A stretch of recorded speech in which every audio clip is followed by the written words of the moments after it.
오늘의 말씀 제목은 호산나 입성이라고 한번 적어봤습니다. So I titled today's message, Enter the Hosanna. Enter the Hosanna.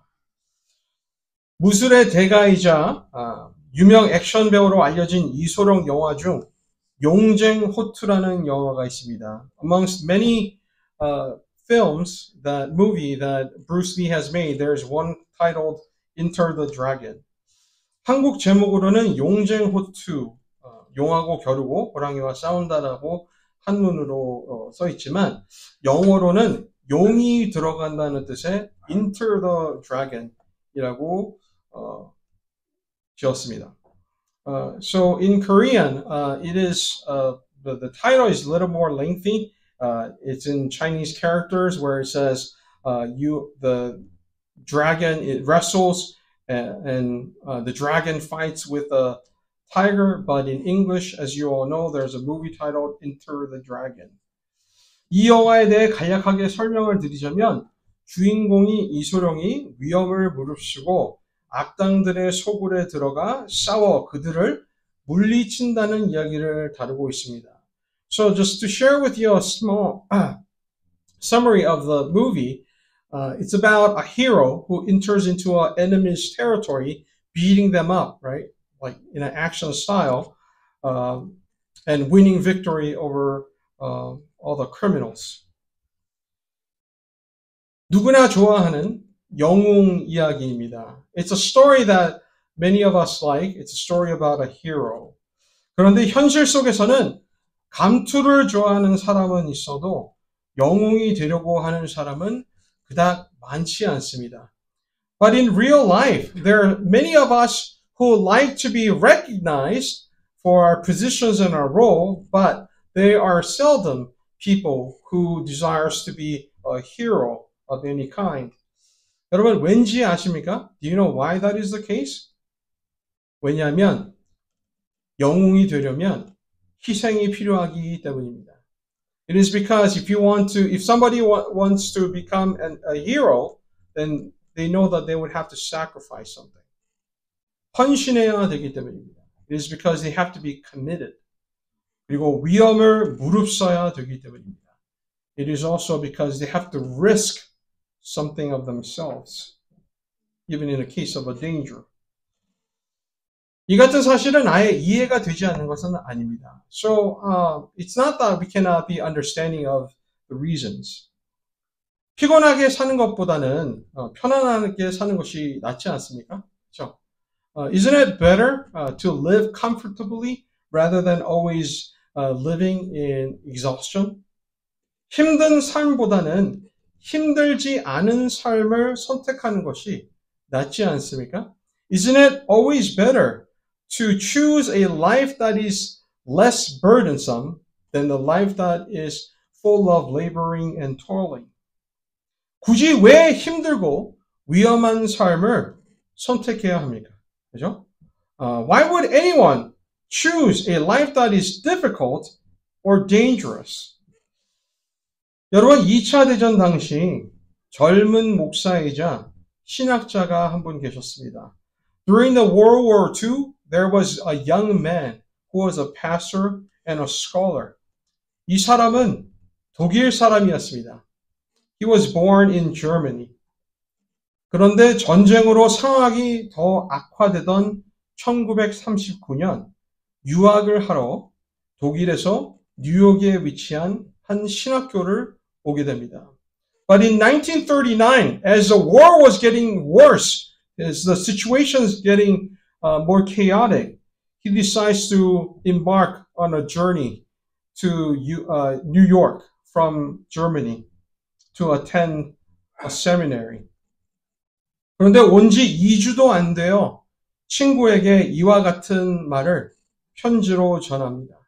But in less than 2 weeks, he writes a letter to his friend expressing his thoughts about coming to New York. 저는 이번에 미국에 온 것이 실수였다는 결론을 내렸습니다. 저는 독일 국민과 함께 우리 민족사의 이 어려운 시기를 겪어야 합니다. 이 시기의 시련을 우리 국민과 함께 나누지 않는다면 전쟁 후 독일의 기독교적 삶의 재건에 참여할 자격이 없을 것입니다. 라고 하였습니다. I have come to the conclusion that I made a mistake in coming to America this time. I must live through this difficult period in our national history along with the people of Germany.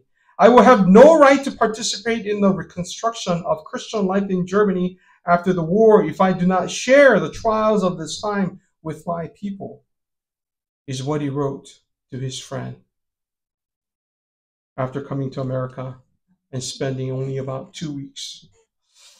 이후 그 젊은 청년은 친구들의 만류에도 불구하고 일말의 주저없이 다시 전쟁이 한참 중인 독일로 돌아갑니다. And after writing this letter, without a hint of hesitation, he returns to Germany, where it is flourishing with war.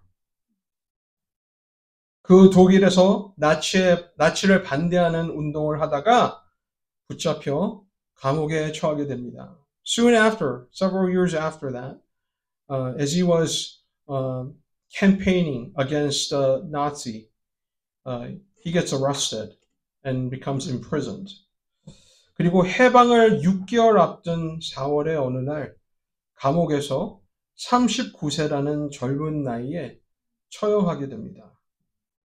And soon after that, about couple of years later, where the liberation is only about 6 months away, before the World War II ended, in one day in April, he was martyred at the age of 39.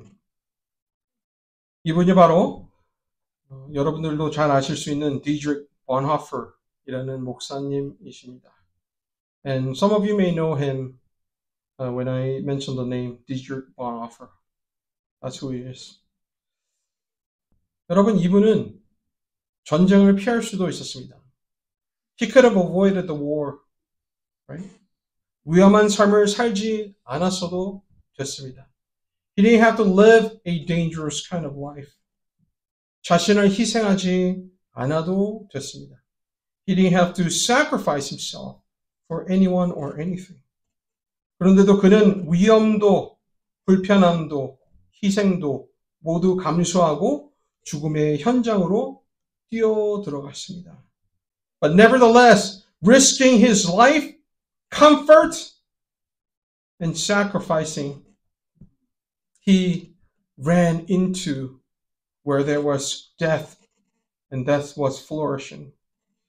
이분이 이렇게 할 수 있었던 이유가 무엇인지 아십니까? Do you know how he was able to do that? 왜냐하면 2000년 전에 예수님께서 이렇게 하심을 그가 기억했기 때문입니다. It is because he remembered what his Lord Jesus Christ did 2,000 years ago for the rest of the humanity.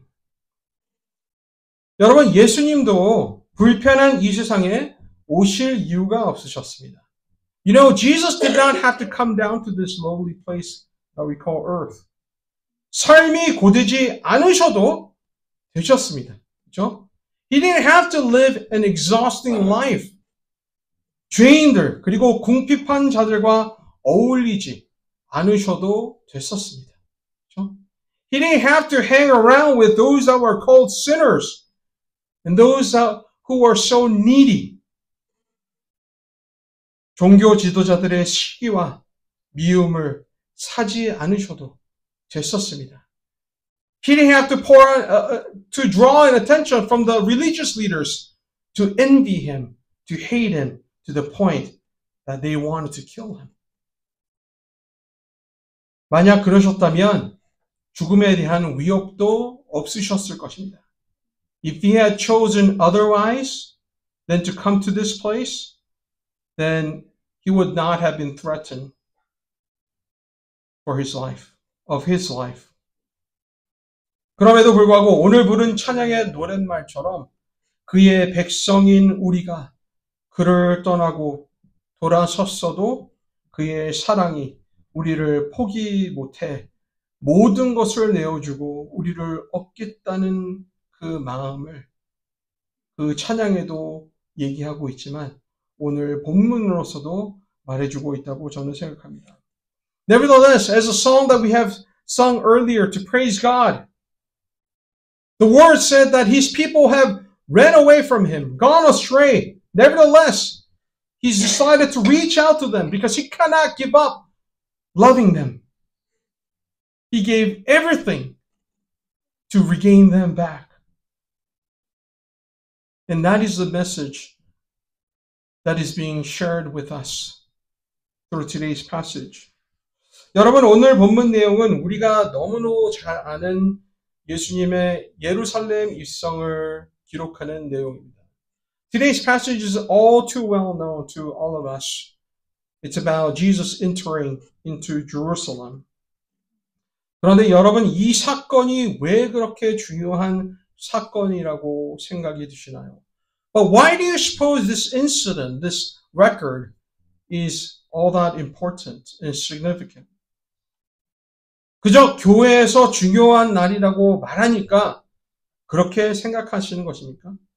Do you suppose that because church always keeps on reminding us that this is a holy and sacred day, is that the reason why we think of it as important? 아니면 남들이 중요한 날이라고 하니까 소외되지 않으려고 같이 말하는 것입니까? Or are you not trying to be left out as people around you are saying that this is an important day? 여러분, 오늘 본문의 무리들 중 그런 사람들도 많이 있지 않았을까요? Do you suppose that there were some in the crowds, in the midst of the crowd, who thought the same? Wondering what this all meant? 오늘 본문 12절을 보면 명절에 큰 무리가 왔다고 기록하고 있습니다. 그렇죠? When you take a look at verse 12 of today's passage, John tells us that there was large crowd, right? Large crowd. 그리고 이 명절을 위해 이 사람들이 모였는데 그 명절은 출애굽 당시 하나님이 보여주셨던 기적들을 기억하고 감사하는 유월절을 의미하는 것입니다. And the large crowd gathered from all over the world to celebrate, to attend the Passover festival, which was the celebration, remembering, and thanksgiving God for delivering Israel out of Egypt. 6월절을 지내려고 세계 방방곳곳에 흩어졌던 유대인들이 다시 예루살렘으로 돌아와 무리들의 수가 평소보다 더 많았던 것입니다. It is because all the diaspora or scattered Jews were coming back to Jerusalem to attend these festivities that there were more crowds, more people than usual. 이때 멀리서부터 어린 나귀를 타고 오시는 예수님을 본 사람들이 하나 둘씩 종려나무를 흔들며 소리치기 시작합니다. But from a far distance, people start to see Jesus coming, riding on a donkey. And one after the other, people would pick up palm branches and start waving, shouting the following. 호산나! 찬송하리로다. 주의 이름으로 오시는 이 곧 이스라엘의 왕이시여. 호세나! Blessed is he who comes in the name of the Lord. Blessed is the King of Israel. 이때 예수님을 처음 본 사람들도 예수님을 잘 알지 못하는 사람들도 함께 환호하지 않았을까요? At this very moment, there might have been those who have never heard of Jesus. There might have been people who never knew who Jesus was. But wouldn't they have joined in shouting that along with the rest? 예를 들어 여러분 식당을 가시면 생일을 맞이하는 사람에게 종업원들이 막 신나게 해피 버스데이를 불러주는 그런 경우가 있잖아요. 이때 주변의 사람들도 아무 상관없는 사람인데도 불구하고 함께 기뻐해주고 축하해주고 노래 불러주는 사람들이 있지 않습니까? 바로 그런 경우가 아닌가 싶습니다. You know, when you go to a restaurant and if it's your birthday, sometimes you get an opportunity to have all the employees come out to you, all the servers come out to you and sing happy birthday, right? In a loud manner, in a loud fashion. And there are those other customers who have no relation to you, who you have no idea who they are, wanting to celebrate it, wanting to congratulate, celebrating your birthday. Don't you see that? I suppose, I imagine, there are those who are like that amongst the crowd. 여러분, 이들이 흔든 종려 나뭇가지의 의미가 무슨 의미를 지니고 있는지 아십니까? Do you know the symbol of the palm branch in a biblical sense? 전쟁에 대한 승리, 큰 업적, 그리고 큰 영향을 의미하므로 사람들은 내심 예수님께서 모세 때처럼 자신들을 로마 제국의 억압으로부터 자유를 줄 것을 기대하였습니다. The palm branches in a biblical sense signifies victory of war, victory in war, or victory in battle. It signifies triumphant or triumphance and greatest glory. So people were expecting Jesus to be like Moses, delivering them out of the oppression of the Roman Empire. 그래서 구하소서 혹은 지금 구하소서라는 뜻의 호산나를 외친 거예요. That is the reason why they were shouting out Hosanna, which means save or means save now. 그리고 승리를 선포하는 찬송하리로다 주의 이름으로 오시는 이 곧 이스라엘의 왕이시여라고 외친 거예요. And furthermore, they were declaring victory by saying, Blessed is he who comes in the name of the Lord. Blessed is the King of Israel. 그런데 그럴 만도 하지 않습니까? But wouldn't that be kind of obvious why they were doing that? 지난 3년 동안 예수님이 얼마나 많은 말씀들과 가르침을 주셨습니까? Over the last 3 years, how many times, how many great things have Jesus taught to the people? 누구보다 권위 있게 그 어떤 종교 지도자들보다 더 위대한 말씀을 전하지 않으셨습니까? Didn't he speak with authority that they have never seen before? Didn't we teach people some of the greater things that they have ever heard beyond what they heard from the religious leaders? 그런데 예수님께서는 말씀만 하지 않으셨습니다. But Jesus didn't just say those things. Jesus didn't just stop at teaching. 병든 자들과 귀신 들린 자들을 치유하여 주셨지 않습니까? He healed those who were ill. He healed those who were demon-possessed. 죄인들과 궁핍한 자들과 어울리시며 그들의 삶을 변케 하셨지 않습니까? 그렇죠? He surrounded himself with sinners. He surrounded himself with the needy, transforming their lives for the better. Didn't he? 그러니 무리들이 그런 기대를 가질 만도 하지 않습니까? So wouldn't that be obvious why people are having such a great expectation on Jesus entering Jerusalem? 그런데 만약 종교 지도자들을 포함해 유월절을 함께 하던 모든 사람들이 하나님의 말씀을 좀 더 깊게 보고 좀 더 알았다면, 그렇다면 예수님의 예루살렘 입성하시는 의미에 대해 더 잘 알 수 있었지 않았을까라는 생각을 하게 됩니다. But I can't help but to wonder if the religious leaders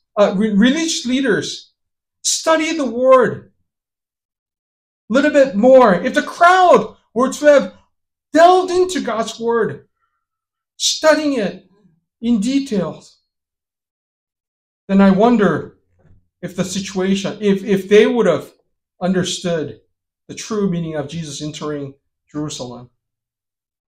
분명 그들은 말씀을 모르는 사람들이 아니었죠.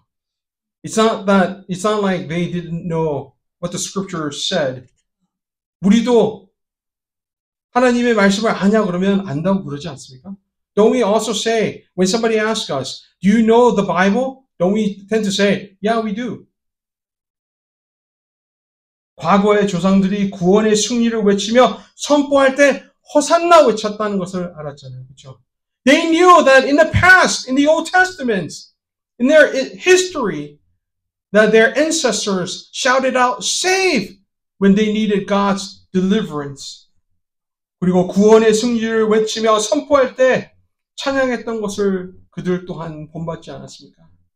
Didn't they learn from their ancestors, from the scriptures, what to say, how to glorify God, how to declare unto the world in praising God for his victory?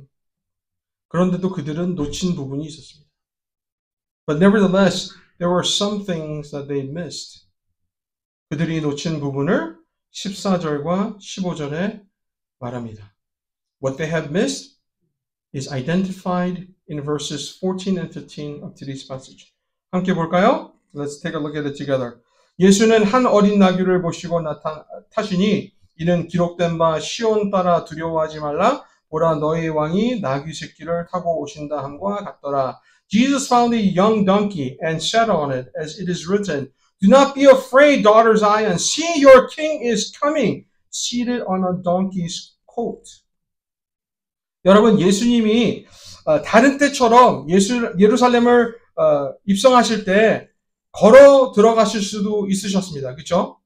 You know, if this was other occasions, then Jesus could have probably entered Jerusalem via walking. 그런데 왜 굳이 어린 나귀를 타고 입성하셨는지 한번 깊게 생각해 보시기 바랍니다. But why did Jesus insist on riding on a young donkey to enter Jerusalem? I want you to think about that. 오늘 본문 14절과 15절을 순서대로 말씀드리면 그 이유가 이러합니다. If I were to use the order said in verse 14 and 15 as the order, let me give you a reason in this matter. 성경의 나귀는 겸손, 평화, 그리고 섬김을 의미합니다. In the Bible, the donkey often symbolizes humility, peace, and servitude. 상대적으로 말을 타고 갔다면 말은 권력, 전쟁, 혹은 심판을 의미합니다. But if Jesus were to have ridden on a horse, then symbolically the horse would have meant power, authority, war, judgment. 그렇기 때문에 만약 무리들이 생각한 것처럼 예수님이 전쟁을 이끌어 그들을 구하시기를 원하셨다면 나귀가 아닌 말을 타고 입성하셨겠죠. So if Jesus was really going to deliver Israel out of Roman Empire's oppression in a form of war, then he would have ridden on a horse instead of a donkey. 그런데 나귀를 탄 사람은 예수님이 처음이 아니었습니다. And Jesus wasn't the first person to ride on a donkey to show humility.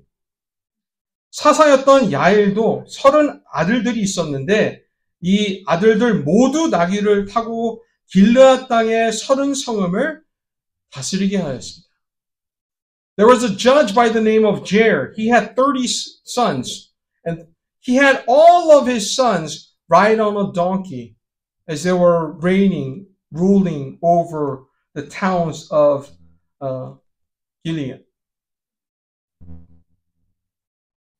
사울의 손자이자 요나단의 아들이었던 무비보셋도 자신의 가족의 원수였던 다윗 왕과 함께 할 때 나귀를 탐으로 더 이상 우리가 원수 관계가 아니었음을 보여주었습니다.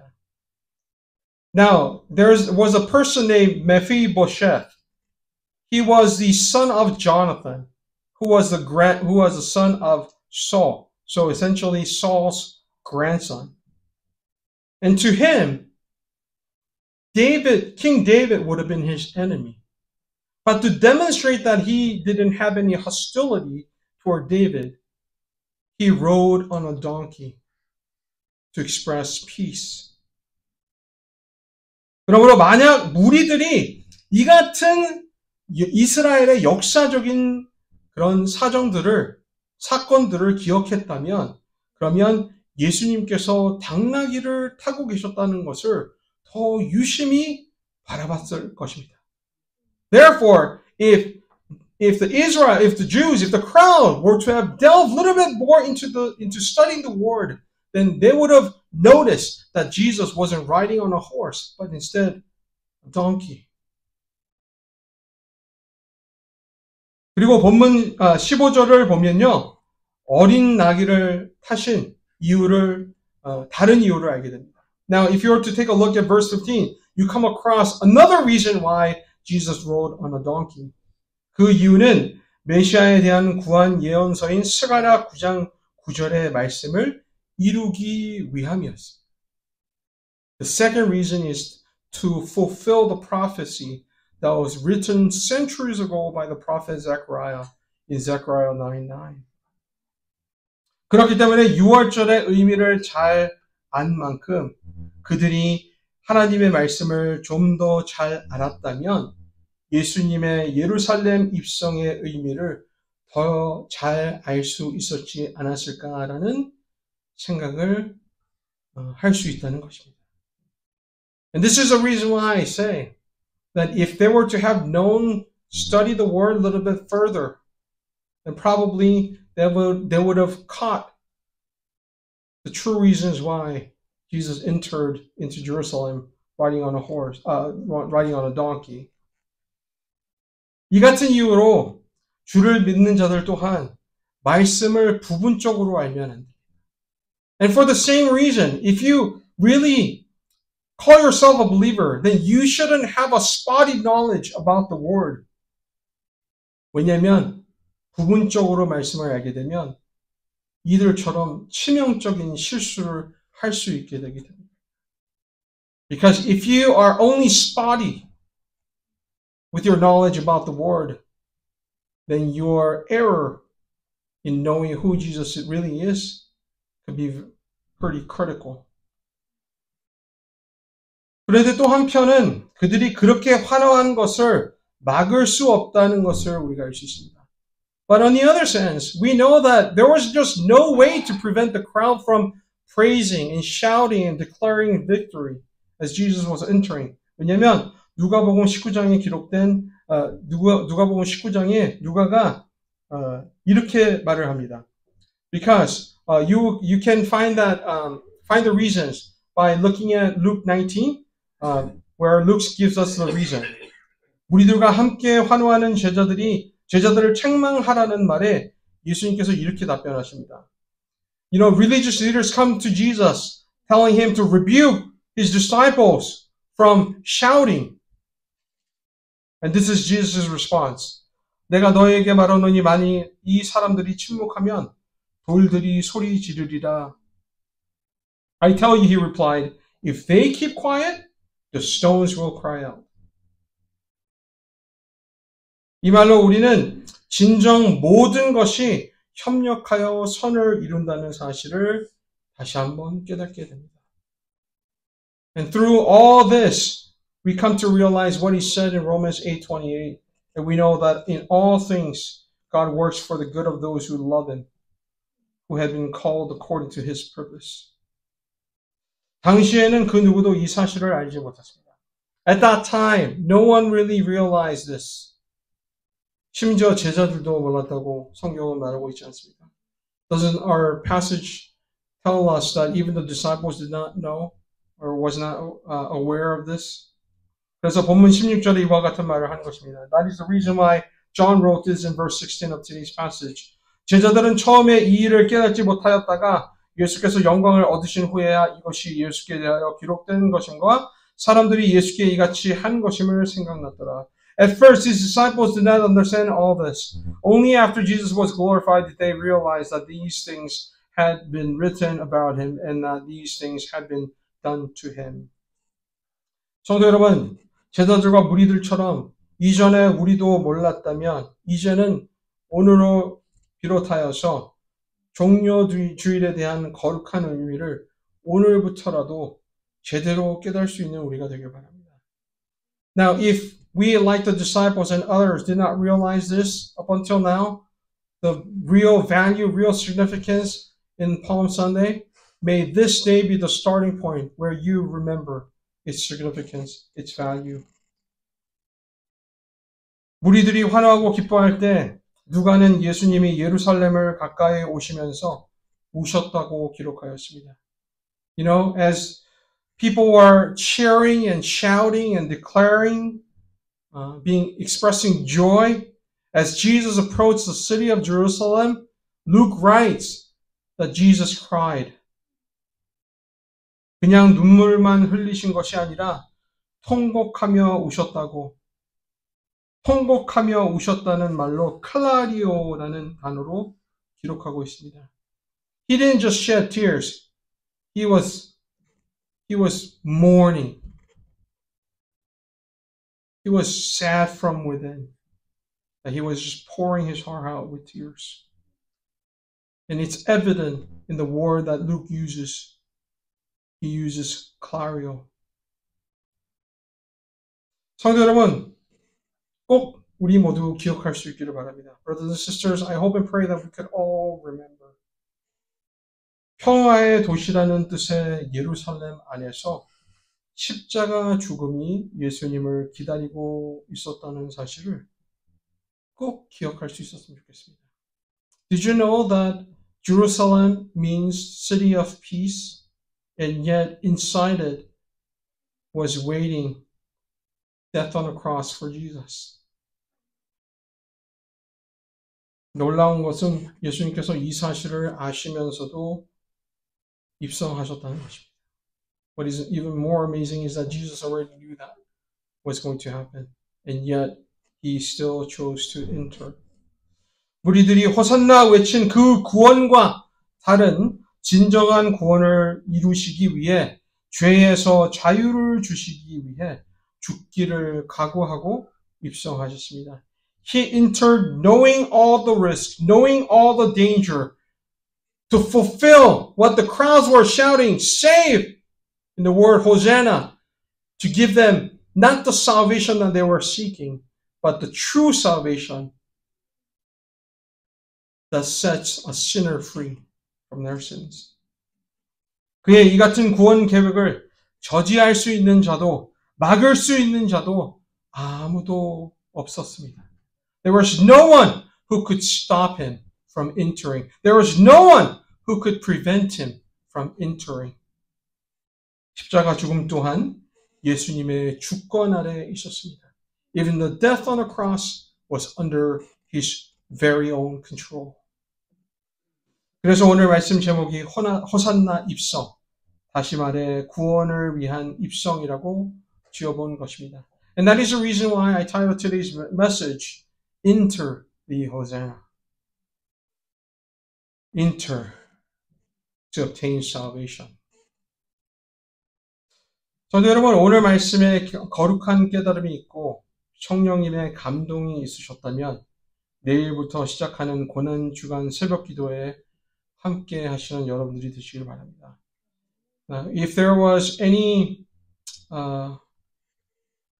realization, any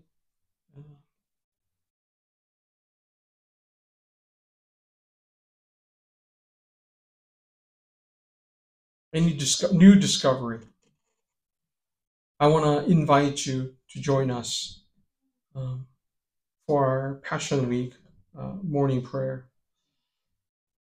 나오지 않으면 편할 수 있습니다.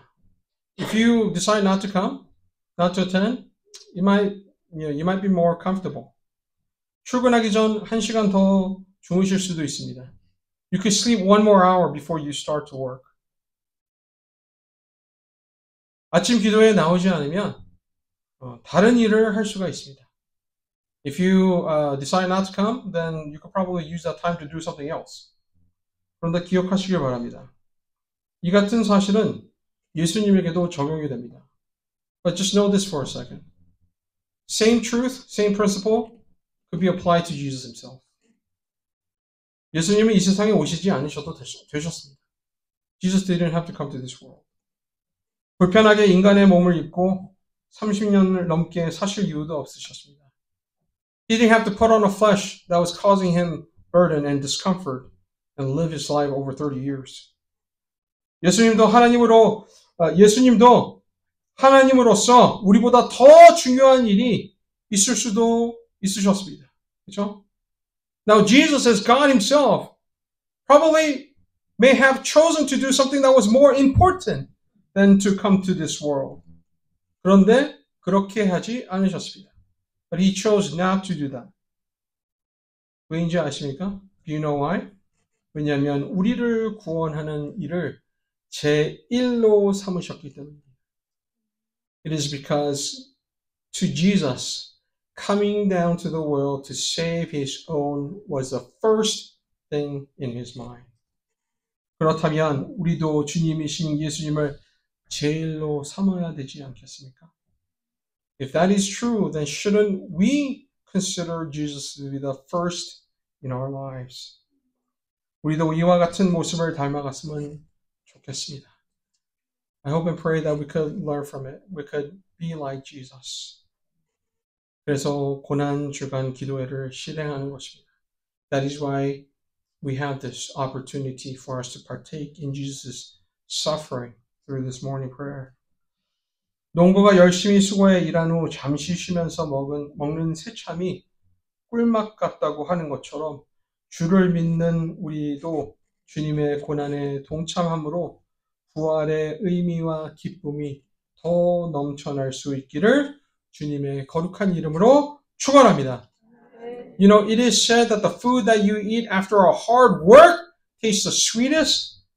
I hope and pray that our participation in the Lord's suffering brings us even sweeter joy, celebrating the long anticipated resurrection.